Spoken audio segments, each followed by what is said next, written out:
Hello everyone, welcome back to my channel. I am Sneha, your bioeducator and you are watching Biology Part Bhavan. In today's class, we are going to discuss about the Part 2 of Nervous System, Class 7 ICSE. Before starting the class, I would request all the newcomers to subscribe to this channel because through this channel, your concept will be crystal clear. So let's just not wasting the time and jump into the video. Hey, I hope all of you are enjoying my videos, right? Well, don't thank me, but thanks to my brain. Because this is the main organ which giving such efforts to create this type of content. So today, let's learn about this amazing organ called brain. So first of all, let's see the weight of the brain. So हमारे body के जितने wait होता है उनमें से 1.5 kg brain का होता है, right? So the weight of the brain is 1.5 kg.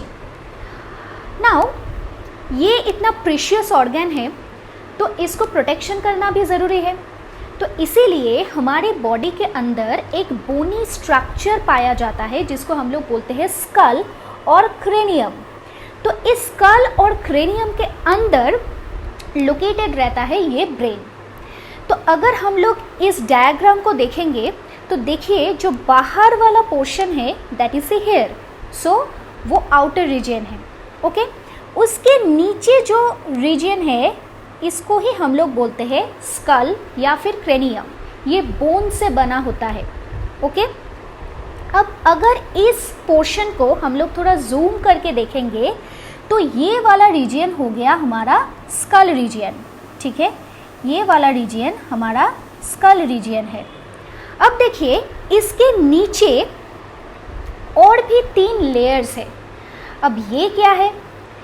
हमारे ब्रेन को और भी एक्स्ट्रा प्रोटेक्शन देने के लिए ये 3 लेयर्स पाया जाता है. इसको हम लोग बोलते हैं मेनिंजेस. ओके, इसको हम लोग बोलते हैं meninges. Now this is the first membrane, this is the second membrane and this is the third membrane. तो 1, 2 and 3. इसका डेफिनेट नाम भी है पर एज पर योर सिलेबस इसमें आप लोग बस यही जान लीजिए कि ब्रेन के बाहर 3 मेम्ब्रेन्स पाया जाता है जिसको हम लोग बोलते हैं meninges. Okay, now in between this 3 meninges there were a fluid. Okay, so ये फ्लूइड जो है इसको हम लोग बोलते हैं सेरिब्रोस्पाइनल फ्लूइड और CSF इन शॉर्ट. तो ये जो फ्लूइड है इसका काम क्या है? ये हमारे ब्रेन को एक्सटर्नल शॉक से प्रोटेक्ट करता है.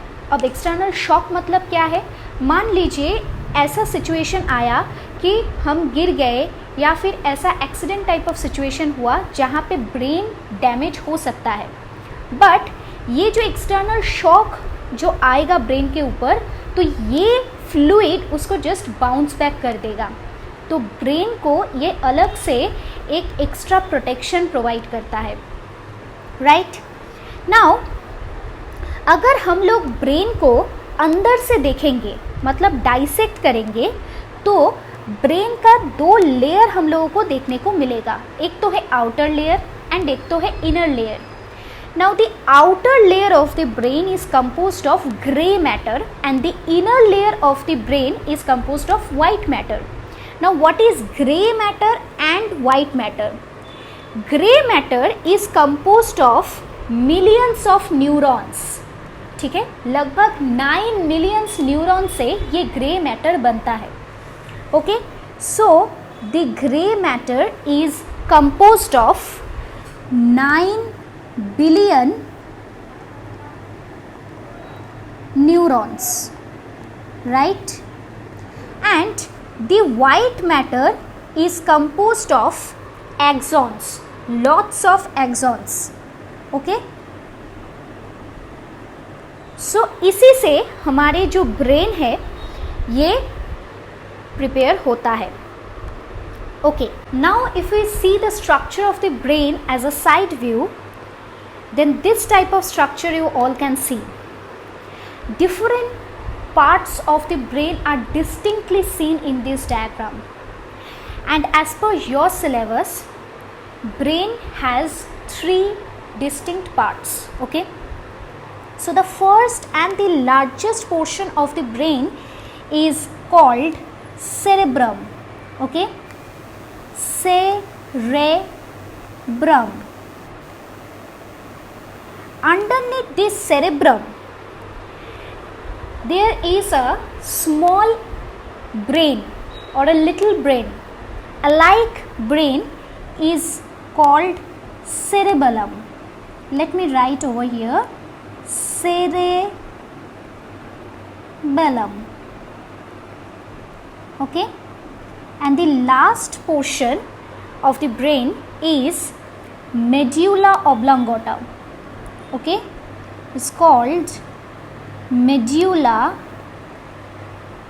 oblongata. Oblongata, right? So three parts of the brain is number 1 cerebrum, number 2 cerebellum, and number 3 is medulla oblongata, right? Now these three parts we will read in detail. So first see the cerebrum part. Now अगर हम लोग cerebrum को अपर look से देखेंगे या फिर ऊपर से देखेंगे तो this will look like this, like a walnut. अगर walnut की जो आउटर शेल होता है उसको ब्रेक कर देंगे तो अंदर की जो रीजन है this is kind of the cerebrum. Okay, so we all know this is the largest portion of the brain. Now you all can see a clear division of this cerebrum, है ना? cerebrum के अंदर से एक clear divisions है, right? This division is the two equal halves, creates two equal halves of the cerebrum. cerebrum को दो equal halves में divide करता है and these called as cerebral hemisphere. Okay, so the cerebral hemisphere is called right cerebral hemisphere and the left one is called left cerebral hemisphere. Okay, now this is kind of hollow, अंदर से ये hollow होता है. अब इस cerebrum के ऊपर बहुत सारे folds या grooves आप लोग देख रहे हो, right? ऐसे type of folds and grooves है बहुत सारा. These folds and grooves are called gyri and sulci. Okay, क्या बोला जाता है? gyri and sulci. Okay, remember this, gyri and sulci. folds and grooves को कहा जाता है. अब इसका फंक्शन क्या है? ये जो gyri and sulci या फिर folds या grooves रहता है ये हमारे cerebrum के जो ऊपर का हिस्सा है उसको इंक्रीज करता है, मतलब सरफेस एरिया को इंक्रीज करता है. क्यों? जितना सरफेस एरिया इंक्रीज होगा उतना ही न्यूरॉन उसके ऊपर एकोमोडेट कर पाएगा. न्यूरॉन का काम क्या है? वो इम्पल्सेस को ट्रांसफ़र करता है हमारे ब्रेन में टू प्रोसेस इट, है ना? तो ब्रेन के ऊपर जितना सरफेस एरिया रहेगा उतना ही ज़्यादा न्यूरॉन उसके ऊपर एकोमोडेट कर पाएगा एंड उतना ज़्यादा ही इम्पल्सेस हमारे ब्रेन रिसीव कर सकता है. Okay, I hope we all clear. अच्छा, अब इसके फंक्शन को देख लेते हैं. So this cerebrum part is particularly controls our voluntary activities. Voluntary activities मतलब this type of activities one can control as their will. मतलब अपने हिसाब से हम लोग जो जो एक्टिविटीज़ को कंट्रोल कर सकते हैं उसी को बोलते हैं वॉलेंटरी एक्टिविटीज़। मतलब कॉन्शियसनेसली हम लोग जो एक्टिविटीज़ को परफॉर्म करते हैं उसको बोलेंगे voluntary activities. Like such as कि इस वीडियो में आप लोग देखिए कि टीचर टीच कर रहा है तो समवन इज़ लर्निंग, है ना। एक लड़का जो है वो पेन को सेंसेशन कर रहा है, ठीक है। Two ladies are gossiping with each other. तो दिस काइंड ऑफ एक्टिविटीज़ हम लोग हमारे विश से करते हैं। So this all are controlled by this particular region called cerebrum. Okay, so cerebrum not only controls our hearing, pain, हमारे जो learning है, but it is also control our intelligence, consciousness, will power, memory. अगर किसी चीज़ को memorise करना है, मान लो हम लोग कोई चीज़ को पहले भी देख चुके हैं तो बाद में जाके उसको अगर हम लोग भूल ना जाए तो उसको मेमोराइज़ करने में भी this portion will help, right. And this is also responsible for the hearing, taste, pressure, touch. मतलब सेरेब्रम हमारे कितने इम्पॉर्टेंट काम करता है ना। Okay, now come to the our next part of the brain is cerebellum. This is also called little brain. Now this is located at the back of the cerebrum. cerebrum के पीछे ये present रहता है, ये हुआ cerebrum and this region is particularly called cerebellum. Okay, now what are the function of this cerebellum? Cerebellum is maintains our balance during walking, swimming, jumping, running. जितने भी काम हम लोग करते हैं उसमें ये पर्टिकुलर सेरेबेलम ही है जो बैलेंसिंग में मदद करता है, right. Not only that, it also coordinates our muscle activities. देखिए यहाँ पे एक लेडी वॉक कर रहा है तो इसमें भी मसल एक्टिविटीज़ हो रहा है, एक साइकिलिंग कर रहा है तो इसमें भी मसल एक्टिविटीज़ हो रहा है। तो ये जो मसल एक्टिविटीज़ है कि किस टाइम में कंट्रैक्शन करना है, किस टाइम में रिलैक्सेशन करना है, तभी बॉडी मूव कर पाएगा, उसको भी कंट्रोल करता है हमारे ये cerebellum portion. Okay, now the last part of the brain is medulla oblongata. Now this part is actually the extension of the extended part of the spinal cord. मतलब इसी से ही स्पाइनल कॉर्ड एक्सटेंडेड होता है, right. Now this is a very major part of the brain. अगर इस जगह में कोई भी इंजरी हुआ तो it may lead to death also, ठीक है। तो we have to very cautious about this part, क्योंकि ये पार्ट हमारे स्पाइनल कॉर्ड से जुड़ा रहता है and this part is located at the posterior part of the brain and it is also termed as brain stem, ठीक है। तो this part is also termed as brain stem. And what is the function of the particular part? This is also coordinates the involuntary activities of visceral organ. और visceral organ मतलब जो organ हम लोग हमारे will power से move या फिर perform नहीं कर सकते हैं, जैसे कि हार्ट बीट, है ना, डाइजेशन, स्नीजिंग, ब्रीदिंग, ये सब फंक्शंस सब इनवॉलेंटरी एक्टिविटीज़ है। तो this all are controls by the medulla oblongata.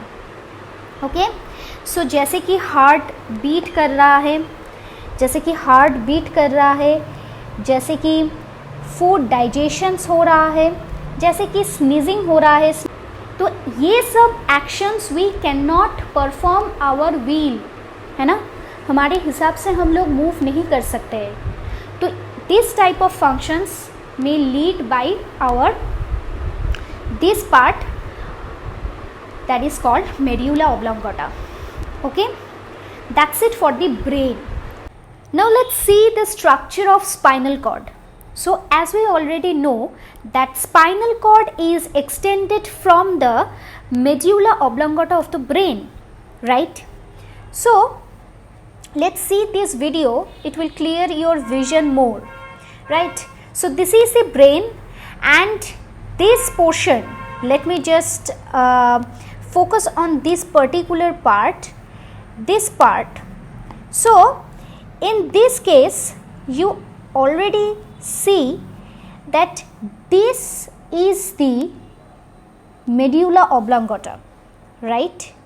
So this part is known as medulla oblongata. Okay. Now the extended part from this medulla oblongata, this particular region is called the spinal cord. Okay.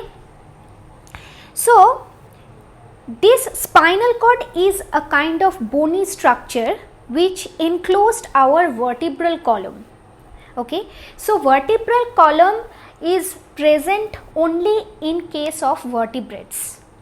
So vertebrates के अंदर जो vertebral column पाया जाता है उसके बाहर एक bony structure enclosed होता है, and that is called spinal cord.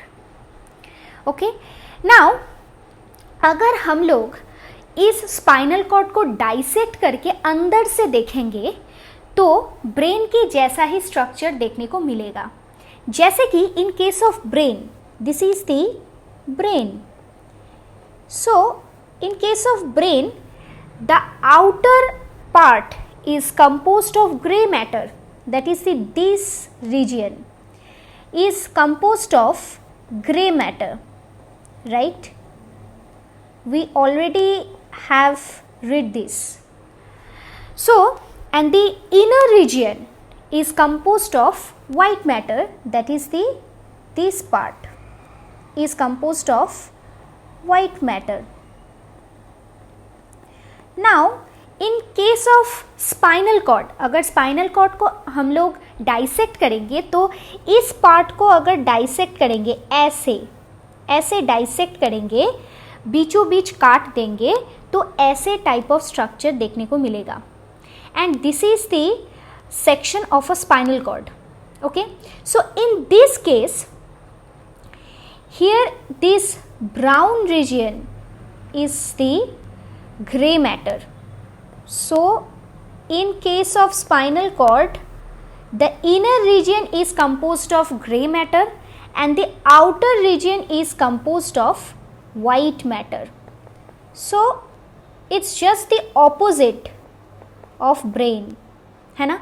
Brain में आउटर रीजन प्रोड्यूस होता, कंपोस्ट होता था वाइट मैटर से, सॉरी ग्रे मैटर से, एंड मिडिल जो लेयर है मतलब inner region is composed of white matter, whereas this is totally opposite in case of a spinal cord. Okay. So in case of brain grey matter is composed of millions of neuron, approximately 9 million, and the white matter is composed of axons. But in case of spinal cord the gray matter is composed of cell body, है ना. हम लोग जो जब भी हम लोग हमारे न्यूरॉन के स्ट्रक्चर देखे थे उसमें हम लोगों ने पढ़ा था कि सेल बॉडी क्या होता है, राइट. सो उसी सेल बॉडी से कंपोस्ट होता है ये ग्रे मैटर. तो grey matter is composed of cell body और else we can say this cyton, right. So cyton या फिर सेल बॉडी से कंपोस्ट होता है हमारा ये grey matter. But similar to the brain white matter is also composed of axons. Okay. So I hope मैं यहाँ तक क्लियर कर मतलब सो आई होप अभी तक आप लोगों को क्लियर हो गया है, राइट. अगर कोई भी डाउट्स है तो please let me know in the comment section below. Okay. Now coming to the function of the particular organ. So the first function of spinal cord is it control reflex action. अब ये जो term है reflex action, this is the new term, है ना, ये एक नया term है आप लोगों के लिए। तो ये रिफ्लेक्स एक्शन होता क्या है, हमारे बॉडी बहुत सारे एक्टिविटी करता है स्टिम्युलस को रिस्पॉन्स करने के लिए। तो ऐसे टाइप ऑफ एक्शन जो ऑटोमेटिक होता है या फिर क्विक रिस्पॉन्स करता है स्टिम्युलस को, मतलब अगर कोई स्टिम्युलस आया एंड उसको क्विक रिस्पॉन्स करना है, नहीं तो हार्म पहुंच सकता है हमारे बॉडी को, तो ऐसे टाइप ऑफ सिचुएशन में स्पाइनल कॉर्ड परफॉर्म करता है एंड नॉट द ब्रेन। तो इसको समझने के लिए मैं आप लोगों को एक एग्जाम्पल देती हूँ कि सपोज हमारे आईज़ के ऊपर जब भी ब्राइट लाइट शाइन होता है तब हम लोग क्या करते हैं, हमारे आईज़ क्लोज हो जाता है ना, प्यूपिल कॉन्ट्रैक्ट करता है, जैसे कि यहाँ पे हो रहा है, राइट।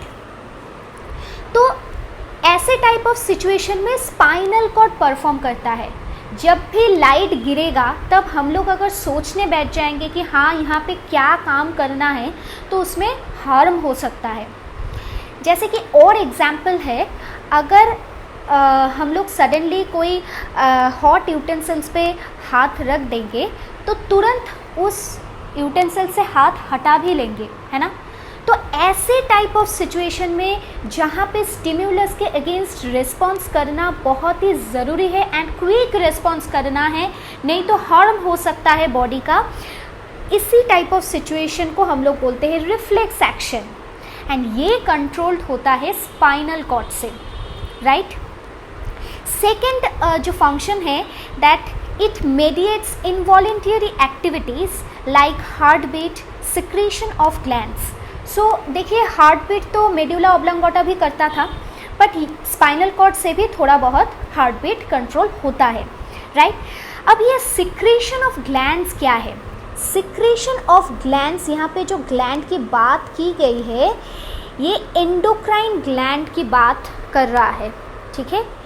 तो एंडोक्राइन ग्लैंड जहाँ से हार्मोन सिक्रीशन होता है। अब अगर आप लोग मेरी प्रीवियस वीडियो को, मतलब नर्वस सिस्टम की जो पार्ट 1 है वो आप लोग देखे हो, तो मैंने वहाँ पे कंट्रोल एंड कोऑर्डिनेशन पढ़ाया था कि हमारे बॉडी में 2 तरह की कोऑर्डिनेशन होता है, एक तो है नर्वस कोऑर्डिनेशन एंड दूसरा है केमिकल कोऑर्डिनेशन। अब नर्वस कोऑर्डिनेशन में तो नर्वस सिस्टम परफॉर्म करता है, पर केमिकल कोऑर्डिनेशन में हार्मोन्स परफॉर्म करता है, राइट। सो जब भी ऐसे टाइप ऑफ सिचुएशन आएगा, कि मैं एक सिचुएशन आप लोगों को बोलती हूँ कि suddenly lady is attacked by a bull, तो वो लेडी क्या करेगा, रुक जाएगा या फिर भाग जाएगा? ऑब्वियसली भाग जाएगा, नहीं तो वो उसको हार्म पहुंचा सकता है ना। तो ऐसे टाइप ऑफ इमरजेंसी सिचुएशन में हमारे स्पाइनल कॉर्ड एंडोक्राइन ग्लैंड को इंडिकेट्स भेजता है कि हाँ हार्मोन्स को सिक्रीट करो, एंड वो हार्मोन्स हमारे मसल्स को एक्टिवेट कर देता है to response that particular stimulus, है ना।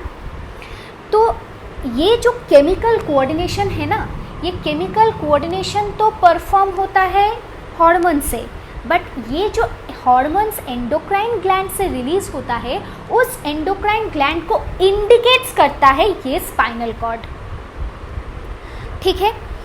Lastly, conduct messages from skin to muscle to brain. अब इसका क्या है, देखिए हम लोगों को पता है कि सेंस ऑर्गन से जो इम्पल्सेस है वो पहले ब्रेन में जाता है, राइट।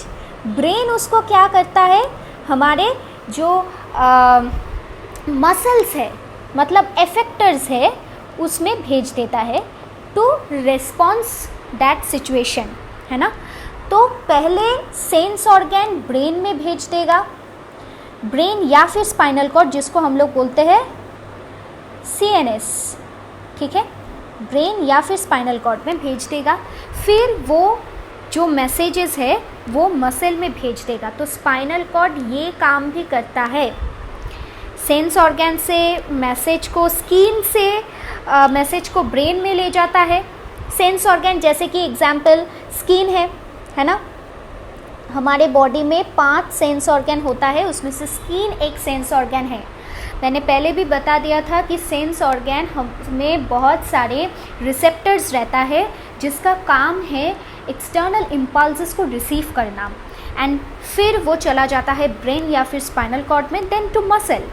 तो स्पाइनल कॉर्ड क्या करता है, स्किन से उसको ब्रेन में भेजता है, देन ब्रेन से मसल में भेज देता है, राइट। तो अभी तक के लिए तो क्लियर है। अगर कोई भी डाउट्स है please let me know in the comment section below.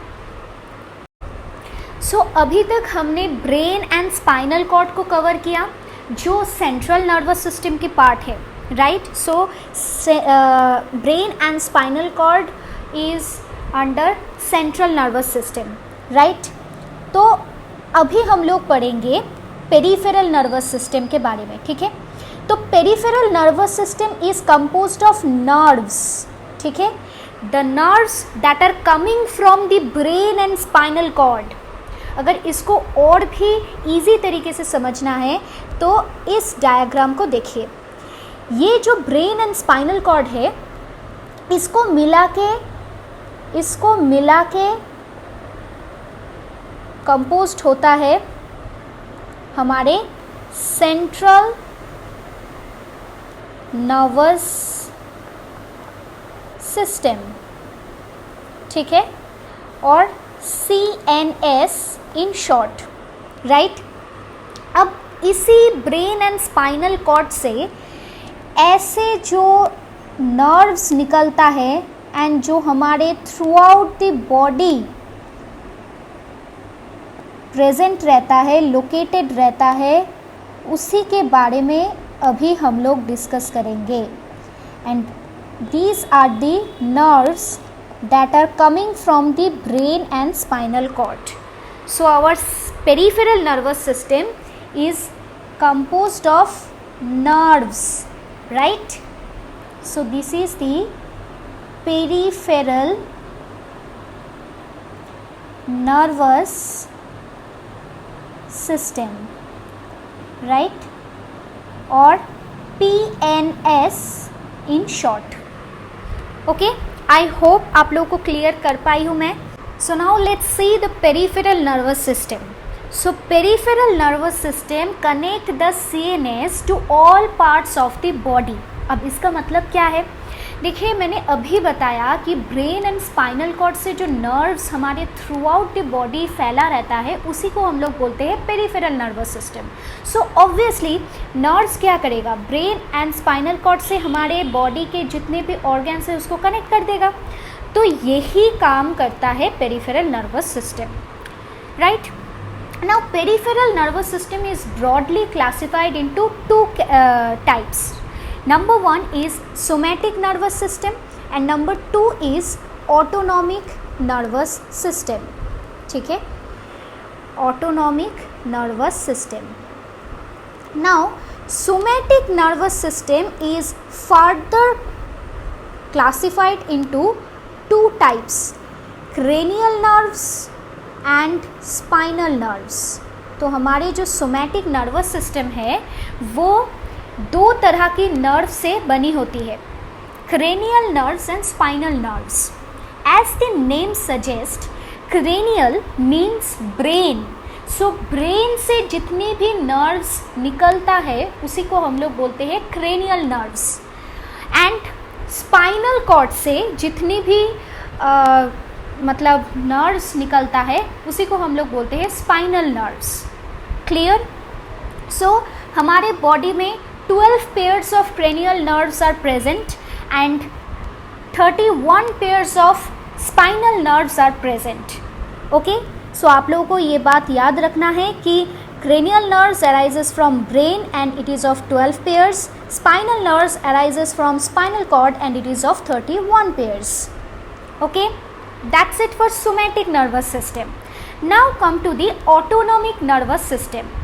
सो ऑटोनॉमिक्स, जब भी हम लोग ये ऑटोनॉमिक नर्वस सिस्टम बोलते हैं तभी एक वर्ड हमारे दिमाग में पॉपअप होता है ना, द वर्ड इज ऑटोमेटिक। तो जो काम ऑटोमेटिकली होता है उस टाइप ऑफ नर्वस सिस्टम को हम लोग बोलते हैं ऑटोनॉमिक नर्वस सिस्टम। तो इसमें हम लोग ऑटोमेटिक ये वर्ड को ध्यान में रखेंगे। ओके, सो ऑटोनॉमिक नर्वस सिस्टम क्या है? Autonomic nervous system consists of a pair of chains of ganglia. Now this is another new word, right? Ganglia मतलब mass of cytons. Ganglia का मतलब है mass of cytons. Cytons के बारे में मैंने पहले भी बता दिया था कि cytons क्या है, हमारे न्यूरॉन्स में हम लोग पढ़ चुके हैं। तो mass of साइटॉन्स, बहुत सारे साइटॉन्स बंच होके बंडल फॉर्म करके गैंग्लिया को कंपोज करता है, ठीक है। एंड इसी गैंग्लिया से बनता है ये ऑटोनॉमिक नर्वस सिस्टम, ठीक है। Lie on either side of the spinal cord, हमारे जो स्पाइनल कॉर्ड होता है उसी के दोनों साइड में ये लाई डाउन होता है। मतलब ये हो गया हमारे स्पाइनल कॉर्ड, इसी स्पाइनल कॉर्ड के दोनों साइड में, मतलब इधर एंड इधर जितनी भी नर्व्स है they are autonomic nervous system, ठीक है। अच्छा, ये कंट्रोल करता है बहुत सारे इनवॉलेंटरी एक्शंस जैसे कि heart rate, pressure, respiratory rate, हमारे जो ब्लड प्रेशर होता है वो मेंटेन करता है, रेस्पिरेटरी रेट को मेंटेन करता है, मतलब कितना इनहेलेशन हुआ, कितना एक्सहेलेशन हुआ, और भी मतलब रेस्पिरेटरी जो रेट होता है उसको कंट्रोल करने में हेल्प करता है। Now this autonomic nervous system is further classified into two category. Number one is sympathetic and number two is parasympathetic nervous system, ठीक है। So sympathetic and parasympathetic nerves क्या है, sympathetic और parasympathetic nerves क्या है, तो इसके लिए एक चार्ट मैं आप लोगों को दिखाना चाहती हूँ। So the sympathetic and parasympathetic both system actually performs by sending the signals to the same organ but have opposite effect on their actions. इसका मतलब क्या है, थोड़ी सिंपल तरीके से मैं समझाती हूँ।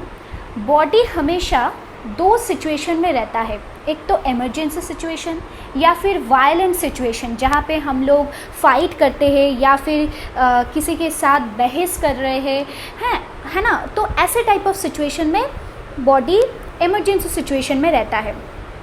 एंड दूसरा है नॉर्मल स्टेट। तो सिंपैथेटिक नर्वस सिस्टम हमारे बॉडी को प्रिपेयर करता है वायलेंट एक्शंस के लिए, एंड पैरासिम्पैथेटिक नर्वस सिस्टम हमारे बॉडी को नॉर्मल स्टेट में ले आता है, brings body to their normal state, ठीक है। तो इसके लिए एक एग्जाम्पल देती हूँ, देखिए इसका फंक्शन क्या है। जब भी बॉडी इमरजेंसी सिचुएशन पे रहेगा तो हमारे जो प्यूपिल्स है वो कंस्ट्रिक्ट कर जाएगा, तो जो काम करेगा, तब जो नर्वस सिस्टम काम करेगा, दैट इज़ दिस सिंपैथेटिक। तो इधर पे जो जितनी काम हो रहा है this is done by sympathetic system, okay. And इधर पे जो काम हो रहा है this is done by the parasympathetic nervous system. तो यहाँ पे सिंपैथेटिक नर्वस सिस्टम कब काम करेगा, जब बॉडी वायलेंट एक्शंस पे रहेगा, वायलेंट मोड में रहेगा, या फिर इमरजेंसी मोड भी कह सकते हैं हम लोग। एंड पैरासिम्पैथेटिक नर्वस सिस्टम मतलब बॉडी जब नॉर्मल स्टेट पे रहेगा तब ये काम करेगा। तो वायलेंट मोड पे क्या होगा, प्यूपिल्स देखिए सेम ही ऑर्गन पे ये सिग्नल को भेज रहा है, बट एक्शन अलग अलग हो रहा है। सिंपैथेटिक प्यूपिल को कॉन्स्ट्रिक्ट करता है, whereas पैरासिम्पैथेटिक प्यूपिल्स को डायलेट करता है। सिंपैथेटिक सलाइवा स्टिम्युलेट करता है, पैरासिम्पैथेटिक सलाइवा को इनहिबिट करता है। सिंपैथेटिक हार्ट बीट को स्लो डाउन करता है, whereas पैरासिम्पैथेटिक हार्ट बीट को इंक्रीज करता है। ठीक है। Sympathetic stimulate the activity of stomach, stomach के अंदर एक्टिविटी को इंक्रीज कर देता है, whereas parasympathetic nervous system inhibit करता है स्टोमैक को। ठीक है। ये गॉल ब्लैडर को स्टिम्युलेट करता है, ये गॉल ब्लैडर को इनहिबिट करता है। ये इंटेस्टाइन को स्टिम्युलेट करेगा, ये इंटेस्टाइन को इनहिबिट करेगा। तो मतलब सिंपैथेटिक सिस्टम ऑलवेज स्टिम्युलेट करता है, पैरासिम्पैथेटिक सिस्टम ऑलवेज इनहिबिट करता है। ठीक है। तो sympathetic system always stimulates and parasympathetic system always inhibitory action inhibit करता है। ठीक है। तो सेम ही ऑर्गन है बट दोनों अलग अलग एक्शंस प्ले कर रहा है बॉडी के अलग अलग situation. I hope all of you are enjoying this video. If anyone have any doubts, do let me know in the comment section below, and please do like, share and subscribe, because a little support from you guys gives me a lot of motivation.